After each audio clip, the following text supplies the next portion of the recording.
బీహార్ రాజకీయ ఉద్దండుడు నితీష్ కుమార్ ముఖ్యమంత్రి పదవి నుంచి తప్పుకున్నారు. రాజ్యసభకు ఎన్నికైన నితీష్ కుమార్ ను కేంద్ర మంత్రివర్గంలోకి తీసుకోబోతున్నారని తెలుస్తోంది. నితీష్ రాజీనామాతో రాజకీయ వర్గాల్లో కొత్త చర్చ సాగుతోంది. ఏపీ సీఎం చంద్రబాబును తప్పించి ఆయన కుమారుడు లోకేష్ కు పగ్గాలిస్తారనే టాక్ కూడా వినిపిస్తోంది. ఉగాది తర్వాత లోకేష్ ను ముఖ్యమంత్రి చేస్తారని వైసీపీ సీనియర్ నేత పేర్ని నాని చెప్పడం మరింత సంచలనంగా మారింది. ఏపీలో బీజేపీ నెక్స్ట్ ప్లాన్ అదేనా? లోకేష్ కోసం చంద్రబాబు సీఎం పదవిని వదిలేస్తారా? పవన్ కళ్యాణ్ ఏం చేయబోతున్నారు ఇవాళ డిఎన్ఏలో డిస్కస్ చేద్దాం. భరత్, బీహార్లో నితీష్ కుమార్ వంటి దిగ్గజ నేత తప్పుకోవడం వల్ల ఏంటి రాష్ట్రంలో ప్రాంతీయ పార్టీలో ఉనికి ప్రమాదంలో పడే అవకాశం ఉందని? సో అంటే మనం నితీష్ కుమార్ తో కంపేర్ చేయలేం కానీ, ఎందుకంటే నితీష్ కుమార్ సంబంధించిన వారసుడు నిశాంత్ ఇంతవరకు రాజకీయాల్లో అరగ్రేటం చేయలేదు. నిన్ననే ఆయన రాజకీయాల్లోకి వచ్చారు. బట్ ఇక్కడ లోకేష్ ఆల్రెడీ రాజకీయ నాయకుడుగా తాను ప్రూవ్ చేసుకున్నారు. పప్పు అని మాట్లాడిన వాళ్ళకి ఇప్పుడు లోకేష్ నిప్పు అంటున్నారు. ఎక్కడైతే ఓడిపోయాడో మంగళగిరిలో అక్కడే 90,000 ఓట్ల మెజార్టీతో మళ్ళీ గెలిచాడు. సో లోకేష్ తాను ప్రూవ్ చేసుకున్నాడు కదా. ఇప్పుడు ఎవరైనా అంటున్నారా పప్పు అని? ఇప్పుడు ఎవరైనా మాట్లాడుతున్నారా? కాదు కదా. హీఈస్ వెరీ స్ట్రాంగ్ అని మాట్లాడుతున్నారు కదా. మొన్నటి వరకు ఆయన లైట్ గా తీసుకున్న వాళ్ళు ఇప్పుడు లోకేష్ రెడ్ బుక్ అని మాట్లాడుతున్నారు. అంటే ఎంత పవర్ఫుల్ అర్థమవుతుంది కదా మీకు. సో ఇంకోటి, చంద్రబాబు నాయుడిని ఎవరో తప్పించడం కాదు, ఆయన తన కొడుక్కి మార్గం సుగమం చేసే అవకాశం ఉన్నట్టుగా వార్తలు వస్తున్నాయి. సరే, పేర్ని నాని ఆయన కామెంట్ చేశారు, నిఘా వర్గాల ద్వారా నాకు తెలిసిందని చెప్పి. ఇప్పుడు నితీష్ కుమార్ సంబంధించిన ఇష్యూ ఒకటి మనం చూద్దాం. 2005 నుంచి నితీష్ కుమార్ ముఖ్యమంత్రిగా ఉన్నారు. ఎన్ని సంవత్సరాలు అయింది? దాదాపు 21 సంవత్సరాలు కంటిన్యూస్ గా ఆయనే బీహార్ చీఫ్ మినిస్టర్. మధ్యలో ఎవరు లేరు. ఇంకా అటు ఆర్జేడీతో పోయినాడు, ఇటు బీజేపీతో పోయినా ఆయనే చీఫ్ మినిస్టర్. సో ఇప్పుడు ఆయన ఏజ్ 75 దాటింది. ప్లస్ నితీష్ కుమార్ కి అల్జీమర్స్ అంటే మతిమరుపు అనే వ్యాధి వచ్చింది. 75 ఇయర్స్ దాటిన వాళ్ళకి వస్తుంది. మీకు గుర్తుండే ఉంటుంది, కొద్ది రోజుల క్రితం ఒక మహిళ నకాబ్ వేసుకుంటే, అంటే బుర్కా వేసుకుంటే నకాబ్ తీసేసారు అపాయింట్మెంట్ లెటర్ ఇస్తుండగా.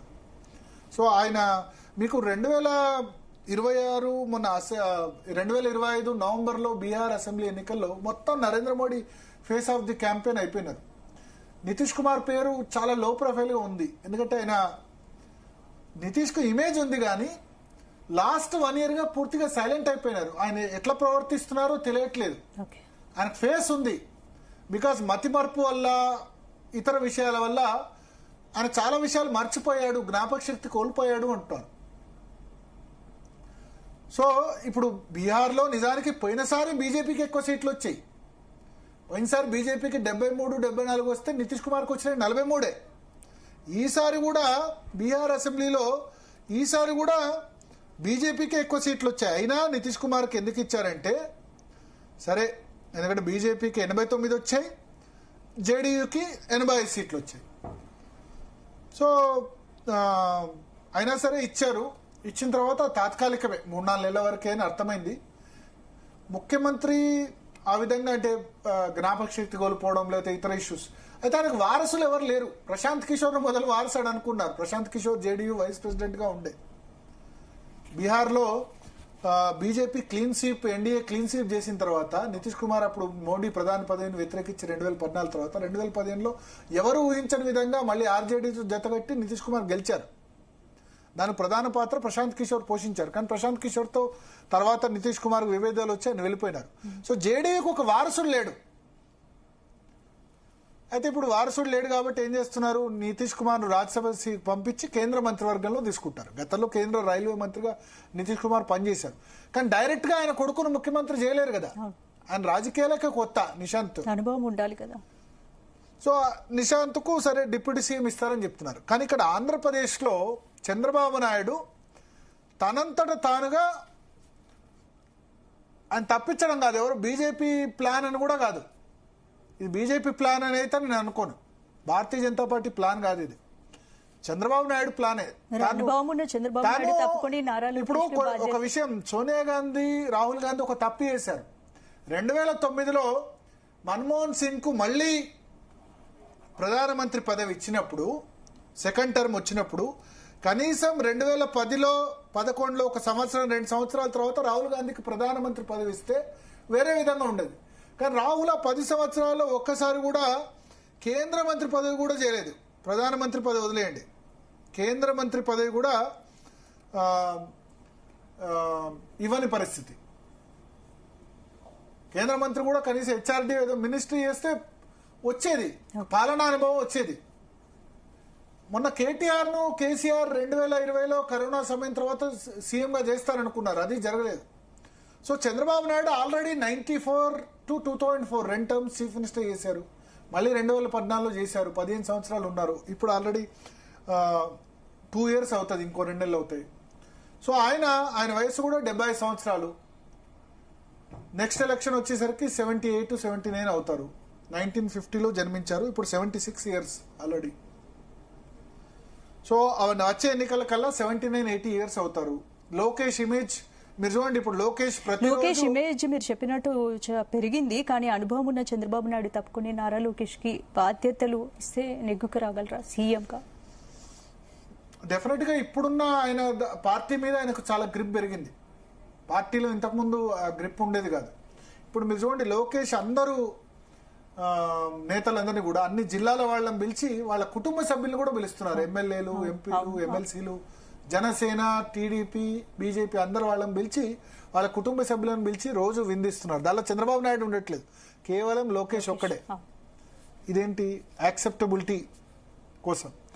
చంద్రబాబు నాయుడు కూడా నెక్స్ట్ నేను 80 years అవుతున్నా, వాట్ నెక్స్ట్, పార్టీ పరిస్థితి ఏంటి, ప్రభుత్వ పరిస్థితి ఏంటి, తను చూడని పదవా కాదు. ప్లస్ ఆయనేం రాజకీయాల్లో తప్పుకోరు. ఇప్పుడు జూన్ 21వ తేదీన జూన్ 21తో ఏపీలో 4 రాజ్యసభ మెంబర్స్ పదవి కాలం ముగుస్తోంది జూన్లో. అంటే ఇంకెన్ని నెలలు, 3 months.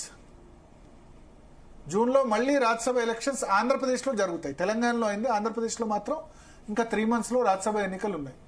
ఈ సందర్భంగా చంద్రబాబు నాయుడు రాజ్యసభకు వెళ్లి కేంద్ర మంత్రి పదవి స్వీకరిస్తారు అని వార్తలు వస్తున్నాయి. ఉప ప్రధాని అని అంటున్నారు, కానీ నేను ఉప ప్రధాని పదవి నరేంద్ర మోడీ ఎవరికి ఇస్తారని నేను అనుకోను. ఎన్డీఏ అలయన్స్కి అయితే ఇస్తారని నేను అనుకోను. ఎందుకంటే వాజ్పేయి సమయంలో ఉప ప్రధాని ఎల్కే అద్వానీని చేశారు, కానీ అమిత్ షా అత్యంత సన్నిహితుడు, ఆయన కూడా హోమ్ మినిస్టర్ వరకే ఉంచారు తప్ప ఉప ప్రధాని చేయలేదు. సో నరేంద్ర మోడీ చేస్తే భారతీయ జనతా పార్టీ వాళ్ళని చేస్తారు తప్ప బయట వాళ్ళని. నితీష్ చంద్రబాబు వంటి మిత్రపక్షాల నేతలకు కేంద్రంలో ప్రాధాన్యత ఇస్తే ఎన్డీఏకి లాభం వస్తుందా, అందుకనే ప్రియారిటీ ఇస్తున్నారు వీళ్ళకి. సో ఇక్కడ 2 యాంగిల్స్. ఒకటి, నితీష్ కుమార్ పరిస్థితి వేరు, చంద్రబాబు నాయుడు పరిస్థితి వేరు. నితీష్ కుమార్ ను చంద్రబాబు నాయుడిని కంపేర్ చేయొద్దు అని నేను అంటాను. సరే, నితీష్ కేంద్ర మంత్రివర్గంలోకి ఎందుకు తీసుకుంటారంటే ఏదో ఒక పోస్ట్ ఇస్తామని అకామిడేట్ చేసేందుకు ఇస్తున్నారు, అంతేనా? ఆయన వర్కింగ్ స్టైల్ ఆ విధంగా లేదు. ఆయన జ్ఞాపక శక్తి కోల్పోయారు, ఆరోగ్యం సహకరించట్లేదు, అల్జీమర్స్ ఉంది. నియామక పత్రం ఇస్తూ ఒక ముస్లిం మహిళకి, ఆమె బుర్ఖా వేసుకున్న మహిళ నకాబ్ తీశారంటేనే ఎటువంటి మానసిక స్థితి ఉందో మనం అర్థం చేసుకోవచ్చు. కానీ చంద్రబాబు నాయుడు అట్లా కాదు. చంద్రబాబు నాయుడుకి 100 సంవత్సరాలు వచ్చినా ఆయన బ్రెయిన్ చాలా షార్ప్ గా పనిచేస్తుంది. మీరు నితీష్ కుమార్ బ్రెయిన్ ను చంద్రబాబు నాయుడు బ్రెయిన్ ను పోల్చడానికి వీల్లేదు. ఇప్పటికీ ఎంత షార్ప్ గా ఉన్నారు. మొన్న కూడా బిల్ గేట్స్ వచ్చి విజయవాడ వెళ్లారు కదా. సో కేంద్ర మంత్రి పదవి నితీష్ కుమార్ కు కంపల్షన్ లో ఇస్తున్నారు, ఎందుకంటే రాష్ట్ర ముఖ్యమంత్రి పదవి అక్కడ తీస్తున్నారు. అక్కడ భారతీయ జనతా పార్టీకి మెజార్టీ ఉంది, 89 సీట్లు ఉన్నాయి. జేడీయూను చీల్చొచ్చు. ఇప్పుడు నితీష్ కుమార్ ఆల్మోస్ట్ 0 అయిపోయారు, ఆయన జ్ఞాపక శక్తి లేదు, పార్టీలో పొలిటికల్ వారసులు లేరు. కానీ చంద్రబాబు నాయుడు అట్లా కాదు కదా. చంద్రబాబు నాయుడు దగ్గర బీజేపీకి ఉన్న 8 సీట్లే కదా, జగన్ కున్న 11 సీట్లే కదా. చంద్రబాబు నాయుడుకి అబ్సల్యూట్ మెజార్టీ ఉంది కదా. బీజేపీ చెప్తే చంద్రబాబు నాయుడు ముఖ్యమంత్రి పదవి వదలడం కాదు. చంద్రబాబు నాయుడు సొంత డిసిజన్ అయి వెళ్ళాలి. నేను జాతీయ రాజకీయాలకు వెళ్తా, లోకేష్ కి ఇక్కడ బాధ్యతలు అప్పగిస్తా. వచ్చే ఎన్నికల తర్వాత 80 సంవత్సరాలు వస్తాయి అప్పుడు చంద్రబాబు నాయుడుకి. ఇప్పుడు ఎన్నికలే లోకేష్ నాయకత్వంలో వెళ్లాలని బహుశా ఆయన అనుకుంటారు. రెండవది మనం అబ్జర్వ్ చేయాల్సింది, లోకేష్ తో చాలా మంచి రిలేషన్స్ నరేంద్ర మోడీ మెయింటైన్ చేస్తున్నారు. ఫస్ట్ టర్మ్ లో ఇది లేదు. 2014 నుంచి 18 వరకు టీడీపీ ఎన్డీఏలో ఉంది. 2016లో లోకేష్ ఎమ్మెల్సీ అయినారు, మంత్రి కూడా అయినారు. కానీ ఆ ఫస్ట్ టర్మ్ లో అంత మంచి రిలేషన్ లేదు. ఎప్పుడు లోకేష్ నరేంద్ర మోడీని డైరెక్ట్ గా కలిసింది లేదు. కానీ 2 సార్లు నరేంద్ర మోడీ స్వయంగా పిలుచుకొని మరీ లోకేష్ తో డిన్నర్ చేశారు. నరేంద్ర మోడీ జనరల్ గా ఎవరితో డిన్నర్ చేయరు, నార్మల్ గా మీటింగ్ అయ్యి పంపించేస్తారు. కానీ రాత్రి 7:30కు పిలిచి లోకేష్, బ్రహ్మిణి భార్యాభర్తలు ఇద్దరిని పిలిచి వాళ్ళతో కలిసి డిన్నర్ చేశారు. ఆ తర్వాత అది నరేంద్ర మోడీ అడిగి ప్రధానంగా 2-3 సార్లు యోగాంధ్ర ఇతర బహిరంగ సభల సమయంలో నువ్వు ఢిల్లీ ఎందుకు రావయ్యా అని పిలిచి మరీ పిలిపించుకున్నారు. అందరు వస్తారు, ఢిల్లీ వచ్చి నన్ను ఎందుకు గెలవు అని అన్నారు. ఒక్కసారి అన్నది 3 సార్లు అన్న తర్వాత లోకేష్ ఓకే ఏదో ఆయన మాట వరుస అనట్లేదు, మోమాటానికి అనట్లేదు, సీరియస్ గా అంటున్నారు అని అర్థమై అప్పుడు ఢిల్లీ వెళ్తే ఢిల్లీలో డిన్నర్ మీటింగ్ కు నరేంద్ర మోడీ పిలుచుకున్నారు. సో లోకేష్ మీద కూడా మంచి ముద్ర పడింది. ఫస్ట్ టర్మ్ లో ఆ ముద్ర లేదు. ఫస్ట్ టర్మ్ లో జస్ట్ చంద్రబాబు నాయుడు వారసుడు, చంద్రబాబు నాయుడు కొడుకనే ఉంది, ఏదో వారసత్వంగా వచ్చాడని ఉంది. కానీ ఎప్పుడైతే మంగళగిరిలో ఆయన ప్రూవ్ చేసుకున్నారో, తర్వాత ఇప్పుడు ఇటీవల ఆయన అడ్మినిస్ట్రేషన్, ఇప్పుడు గూగుల్ విశాఖలో మనం తీసుకొచ్చారు, అతిపెద్ద డేటా సెంటర్ తీసుకొచ్చారు. ఆంధ్రప్రదేశ్ కు దేశంలో ఉన్న పెట్టుబడుల్లో 25% ఇన్వెస్ట్మెంట్, 25% పెట్టుబడులు, దేశంలో వచ్చిన పెట్టుబడులు 25% పెట్టుబడులు ఆంధ్రప్రదేశ్కి వచ్చాయి. దేశం మొత్తానికి వచ్చిన పెట్టుబడుల్లో 25% ఇన్వెస్ట్మెంట్స్ ఆంధ్రప్రదేశ్కి, మనకి ఆంధ్రప్రదేశ్ రాష్ట్రానికి వచ్చాయి. ఇదంతా దీని వెనుక బ్యాక్గ్రౌండ్ లో ఉండేవారు లోకేష్. సో మనం అక్కడ నితీష్ కుమార్ ను చంద్రబాబు నాయుడు ఎందుకు కంపారిజన్ చేయొద్దంటే లోకేష్ కి అక్కడ వారసత్వం ఉంది, టీడీపీ వారసత్వం ఈజీగా ఆయన యాక్సెప్ట్ చేస్తున్నారు. కానీ అక్కడ నితీష్ కుమార్ సంబంధించి వారసుడు లేరు. ప్లస్ అక్కడ నితీష్ కుమార్ కంటే బీజేపీ పవర్ఫుల్, బీజేపీకి ఎక్కువ సీట్లు వచ్చాయి. ఆంధ్రప్రదేశ్ లో బీజేపీ పవర్ఫుల్ కాదు కదా. సో చంద్రబాబు నాయుడిని ఎవరో తప్పించడం చేయడం కాదు, మన ప్రాంతీయ నేతలు కేంద్రంలోకి తీసుకోవడం కూడా బీజేపీ వ్యూహం కాదు ఇక్కడ అనుకోవచ్చు. బీజేపీ వ్యూహం కంటే చంద్రబాబు సొంతంగా ఆయన వెళ్ళాలనుకుంటే వెళ్తారు తప్ప బీజేపీ ప్రెషర్ కి ఆయన తలొగ్గే పరిస్థితి లేదు, ఆ విధంగా లేదు. బట్ బీజేపీ యాక్సెప్ట్ అవుతుంది. చంద్రబాబు నాయుడు లాంటి బ్రెయిన్ కావాలి ఇప్పుడు ఆయనకి. ఏ ఆర్థిక మంత్రో లేకపోతే ఏ ఇన్ఫర్మేషన్ టెక్నాలజీ, ఐటీఓ లేకపోతే ఇండస్ట్రీస్ ఇవ్వండి. గతంలోనే 2000 సంవత్సరాల్లోనే ఆంధ్రప్రదేశ్ సీఈఓ అనేవాళ్ళు, ముఖ్యమంత్రి కాదు ఆయన ఒక సీఈఓ అనేవాళ్ళు. ఒక పని పట్టుకుంటే ఖచ్చితంగా అంతకు మించిన అది ఉండదు.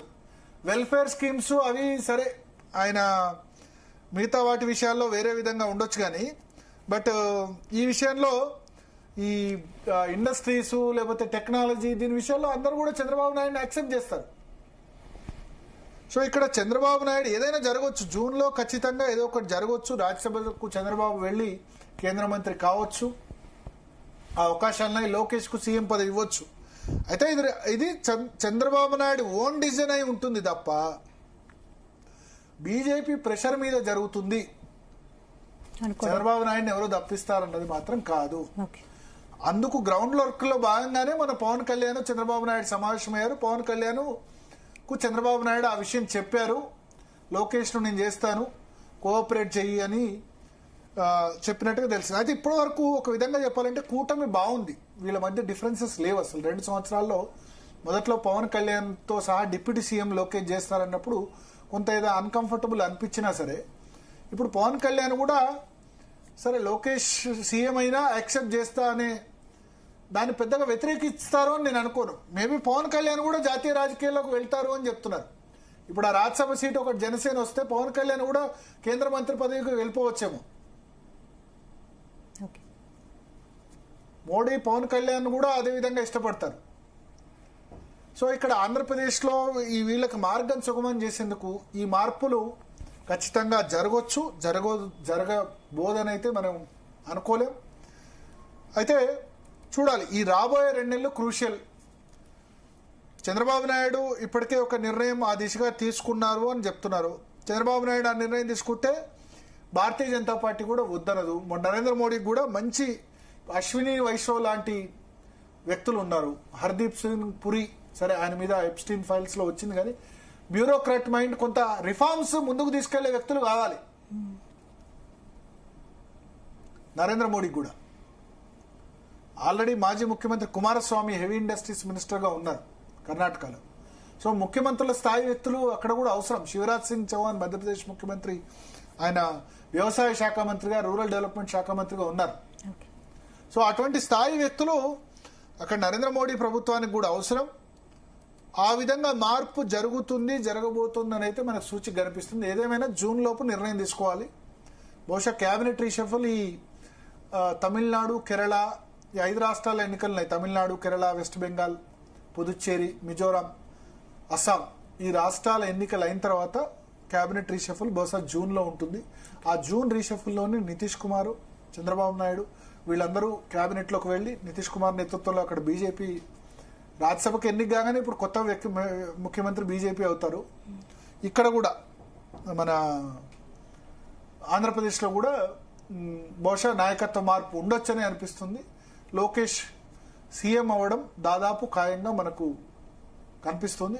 ఏదైనా జరుగుతుంటే దెర్ ఆర్ ఛాన్సెస్, ఒక 20-30% ఛాన్సెస్ ఏమైనా లాస్ట్ మూమెంట్లో ఏమైనా చేంజెస్ జరుగుతాయి తప్ప చంద్రబాబు నాయుడు కూడా తను ఉన్నంతలోనే అంటే సెటిల్ అయ్యేంతలో మళ్ళీ వచ్చే ఎన్నికల తర్వాత సీఎం దాని బదులు ఆల్రెడీ లోకేష్ ప్రూవ్ చేసుకున్నారు. 3 సంవత్సరాలు సీఎంగా ప్రూవ్ చేసుకున్నారు లోకేష్ నాయకత్వం.